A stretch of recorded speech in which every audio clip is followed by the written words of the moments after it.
My wife cheated on me with our business partner, stole $200, $0, and now she's suing me for our family house. She claims I'm the one destroying everything. But I just discovered she's been secretly working with her lawyer to sell the property behind my back. I never thought I'd be the guy writing a story about how my wife, Lisa, turned out to be a complete nightmare. Honestly, I thought we had a good thing going. Two steady incomes, a nice house, plans for the future. But then, out of nowhere, everything started unraveling. It all came crashing down in a way I never saw coming, and I still can't believe I was so blind for so long. It started subtly. Little things. She'd be on her phone more than usual, texting late at night when she thought I was asleep. She'd get defensive whenever I asked about who she was talking to, brushing it off with some snarky comment about mind your own business. I figured maybe she was just stressed, or maybe working late at her job as a marketing executive. We had our disagreements, but nothing that screamed betrayal. Then came the big signs. She started coming home later than usual, claiming meetings or girls' nights. But I noticed she'd be unusually secretive about her phone. She'd lock it, even when I was in the same room. And her behavior toward me shifted. Less intimacy, more coldness, like she was trying to push me away without actually saying it. I even caught her deleting messages on her phone when she thought I wasn't looking, which made my stomach drop. I'd ask her about it and she'd roll her eyes, saying I was paranoid or insecure. That's when I started feeling uneasy, like something just wasn't right. One day, I decided to check her phone when she was in the shower. It was stupid, I know, but I couldn't shake the feeling that I was missing something.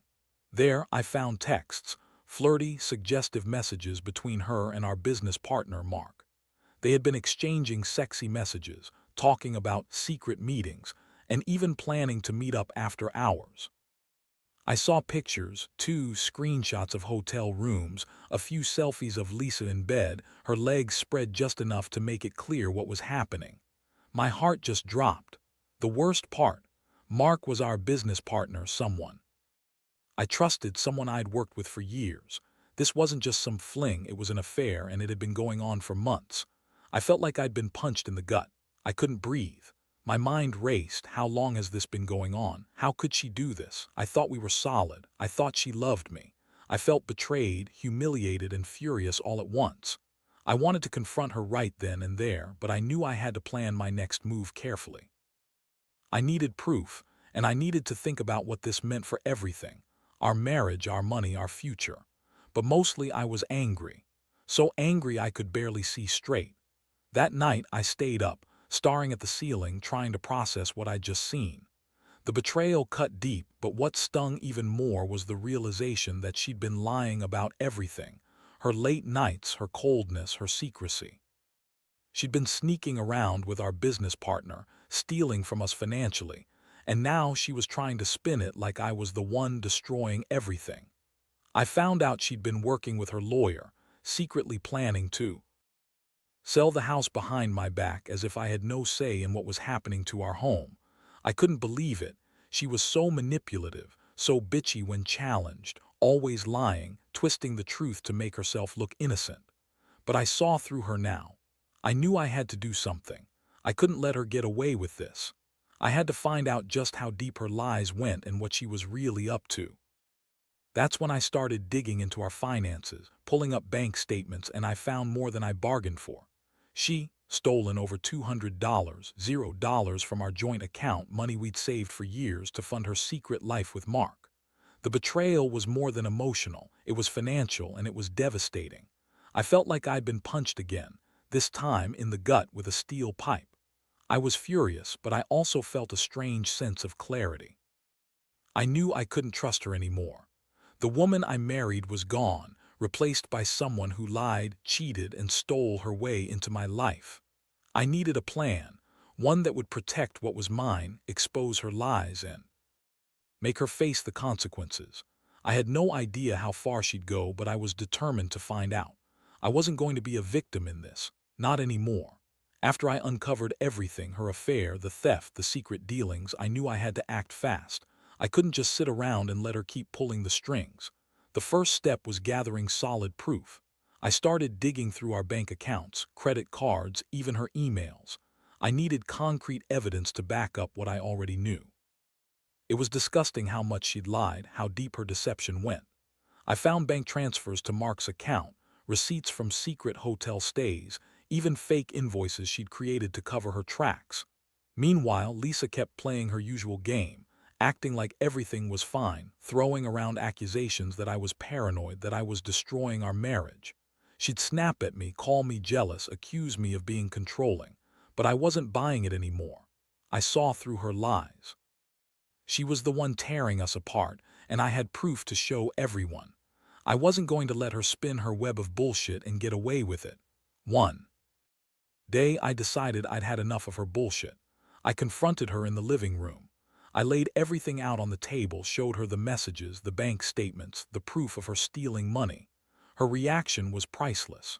She looked at me like I was crazy, like I'd lost my mind. She started lying again, saying all those messages were taken out of context, that she was just talking to Mark about work, that she never cheated on me. She even had the nerve to say I was just paranoid, that I was destroying our marriage with my accusations. That's when I lost it. I told her I wasn't going to be manipulated anymore, that I knew everything. I told her I'd get her out of my house and take her to court if I had to. Her face twisted in anger, then she started crying, big fake tears, the kind she's always used to get her way. "You're overreacting," she spat. "You're just jealous because I'm better than you. Mark and I are in love. We're building something real. You're just too blind to see it." It was sickening how she spun her lies. She always had a way of making herself the victim, even when she was the one screwing everything up. But I wasn't buying it anymore. I knew her game. I knew she'd been working with her lawyer behind my back, trying to sell the house without telling me. I found out she'd hired a lawyer secretly, one who was helping her draw up papers to put the house in her name, claiming I was destroying everything by questioning her. She was trying to cut me out, to steal my share of the house, my investments, everything we'd built together. That's when I realized just how far she'd gone. She wasn't just cheating on me. She was trying to wipe me out financially and emotionally. The betrayal hit me hard. I felt like I'd been punched in the stomach again. How could she do this? How could she lie and manipulate me like this? I'd always trusted her, always believed in us, and now I saw she'd been working with her lawyer to screw me over. I felt sick, furious, and helpless all at once, but I knew I couldn't let her get away with it. I had to protect myself, my money, and my rights. I was determined to fight back, no matter what it took. That night I sat alone in the dark, staring at the ceiling, trying to process everything. I felt betrayed, angry, and deeply hurt. I thought about all those years we'd spent together, all the plans we made, all the trust I'd given her. And now it was all crumbling. I realized I was at a crossroads. I could try to save what was left or cut my losses and move on. But one thing was clear. I wasn't going to let her destroy me without a fight. I'd face whatever came next, even if it meant going all the way to court and exposing her for the liar she was. I knew I had to be smart, patient, and relentless. This wasn't just about a cheating wife anymore. It was about justice and reclaiming what was mine. Over the next few days, I started putting my plan into motion. I contacted a lawyer, someone I trusted, who specialized in family law and financial disputes. I needed someone who could help me navigate the mess Lisa had created, especially with her sneaky efforts to sell the house behind my back. I also hired a private investigator to gather more evidence. I wanted everything on record, every move she made, every lie she told. Meanwhile, Lisa kept up her act of being the innocent victim. She'd come home with that bitchy smirk, act like I was the one destroying everything, and accuse me of being paranoid. She'd say, "You're just jealous I still look good, that I still have options," whenever I questioned her about her late nights or her secret phone calls. She'd call me insecure, controlling, and say I was ruining our marriage, but I knew better now. I saw through her. She was desperate, trying to hold on to what she could, our house, our money, her reputation, and she was willing to lie, cheat, and manipulate to do it. The day I got the evidence I needed was a turning point. I found out she'd been working with her lawyer to draft documents to sell the house. She hidden it from me, but I got a copy of the legal papers. It was blatant. She was trying to transfer the ownership to herself, claiming I was abandoning the house by questioning her. The documents were almost ready to be signed, and she'd planned to do it all behind my back. I was furious. How could she be so calculating, so ruthless? I felt like I'd been punched in the stomach again, but this time I was ready to fight back even harder. I confronted her again, this time with the evidence in hand.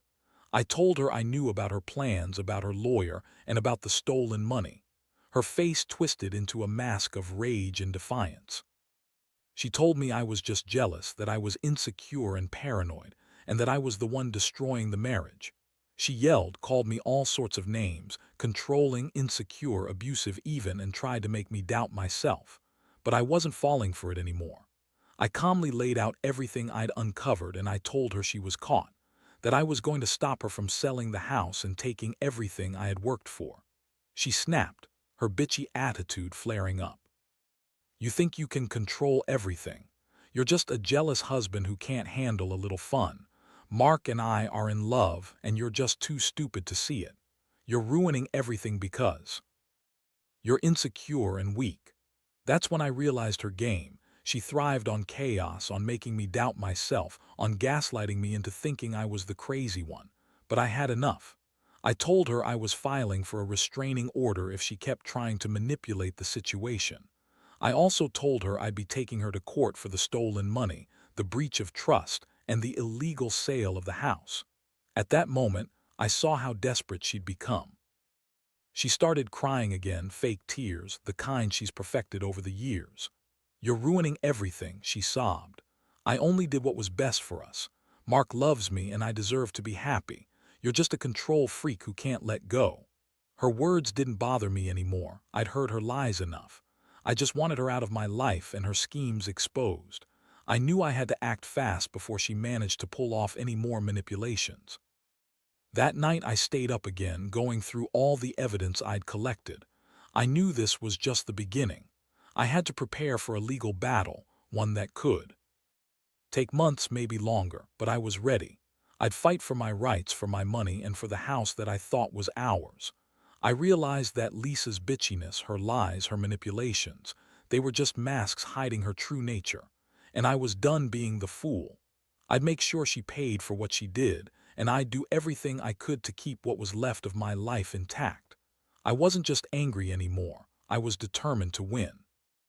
The days that followed were a blur of legal meetings, phone calls, and trying to keep my head straight. I had to stay calm, even though inside I was boiling with rage.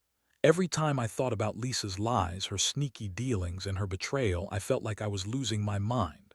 But I knew I couldn't let her see that. I had to be strategic. I spent hours poring over the legal documents, cross-referencing every detail, making sure I had everything airtight. Lisa, of course, kept up her act. She was still the bitchy, manipulative woman I'd come to know, throwing tantrums, accusing me of trying to control her, and claiming she was the real victim. Here, she'd scream that I was destroying everything we built, that I was the one ruining our marriage, but I saw through her now. I knew she was just desperate to keep her secrets hidden, to cover her tracks. She'd always been good at lying, but now she was exposed and she hated it. One day she came home furious. She'd been to her lawyer and she told me she was done playing nice. Her voice was sharp, her eyes cold. She said, "You think you can control everything? Well, I'm done listening to your accusations. I'm selling the house and there's nothing you can do about it." She smirked like she'd already won, but I knew better. I'd been working behind the scenes, talking to my lawyer, preparing for the worst. I had already filed the necessary paperwork to challenge her illegal sale, and I was ready to fight her in court. That evening, I confronted her again. I told her I knew about her plans, about the fake invoices, the transfer papers, everything. Her face paled for a moment, then she snapped back into her usual bitchy attitude. "You're just jealous," she spat. "Mark and I are in love. You're just too stupid to see it. You're destroying everything because you're insecure and weak." That was her go-to line: blame me, call me paranoid, accuse me of being the one tearing us apart. But I didn't care anymore. I laid out the legal papers I'd prepared, and I told her I was going to stop her from selling the house. Her reaction was classic. She got defensive, tried to gaslight me again, saying I was crazy for thinking she'd do something so drastic. But I knew the truth. I'd seen the evidence. I knew she'd been secretly working with her lawyer to cut me out, to steal everything I'd ever worked for. I told her if she went through with the sale, I'd take her to court and sue her for breach of trust, theft, and emotional damages. I also warned her that I'd expose everything, her affair, her theft, her lies, and make sure she paid for her betrayal. That night, I felt a mix of exhaustion and relief. I'd finally taken control of the situation. I knew Lisa wouldn't go down without a fight, but I was ready. I'd spent years trusting her, believing in us, and now I saw her for what she truly was: selfish, manipulative, and desperate. I had to protect what was mine, and I'd do whatever it took. I wasn't just fighting for the house or the money. I was fighting to reclaim my dignity, my sanity, and my life. I reflected a lot that night. I realized how much I'd trusted her, how naive I'd been. She lied to my face so many times, played the victim when she was the one causing all the chaos. But I also learned that I was stronger than I thought. I had the legal backing, the evidence, and the resolve to see this through. No matter what she threw at me, I knew I had to stay focused, stay patient, and keep fighting. Because at the end of the day, I knew the truth, and that's what mattered most. The court date finally arrived after what felt like an eternity of back-and-forth legal battles. I spent every waking hour preparing my case, gathering every piece of evidence I had: screenshots, bank statements, emails, everything. Lisa, of course, came in with her own lawyer, trying to spin her lies, claiming I was the one trying to ruin her, that I was possessive and paranoid.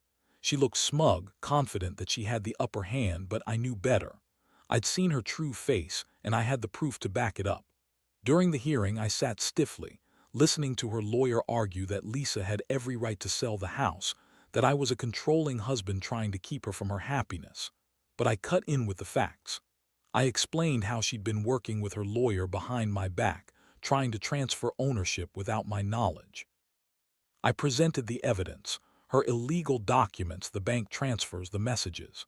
The judge listened carefully, asking questions, scrutinizing everything. I could see Lisa's confidence waver as the truth started to come out. My lawyer made it clear that Lisa's actions were not just unethical, they were illegal.